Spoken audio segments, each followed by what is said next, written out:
মৌমাছির গুঞ্জন আর সরিষা ফুলে সেজেছে সাতক্ষীরা সদর উপজেলার চারপাশ। এই সুযোগে ক্ষেতের পাশে মৌ বাক্স বসিয়ে খাঁটি মধু সংগ্রহ করে লাভবান হচ্ছেন মৌ চাষিরা। এই পদ্ধতিতে ফুলের কৃত্রিম পরাগায়নে ফলন বাড়ছে কৃষকের।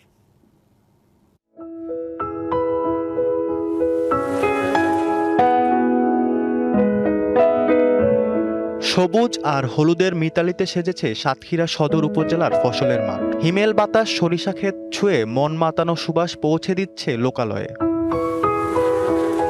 সরিষার মাঠ থেকে পোষা মৌমাছির দল গুনগুন শব্দে মধু সংগ্রহে ব্যস্ত। আমন ও বোরো ধান চাষের মাঝের ৩ মাস সরিষা চাষ করে বাড়তি লাভবান হচ্ছেন কৃষক। এই সুযোগকে কাজে লাগিয়ে বিভিন্ন স্থানে মৌবাক্স স্থাপন করছেন অনেকে। এই সমন্বয় পদ্ধতিতে সাতক্ষীরায় একটি সম্ভাবনায় চাষ বলে আমি মনে করি। হার্টের যত্নে বিশ্বসেরা ক্যানোলা তেল এখন বাংলাদেশে। মৌমাছি বসলে শস্যটা ভালো হয়, ফলে ওখানে সেই বেড়ালে সেই দিয়ে খুব জ্বালারা পুষ্ট হয়। তবে গত বছরের তুলনায় এবার ফলন ভালো হলেও দাম নিয়ে শঙ্কায় চাষিরা। গত বছর ছাড়া এবছর ফলন খুব ভালো।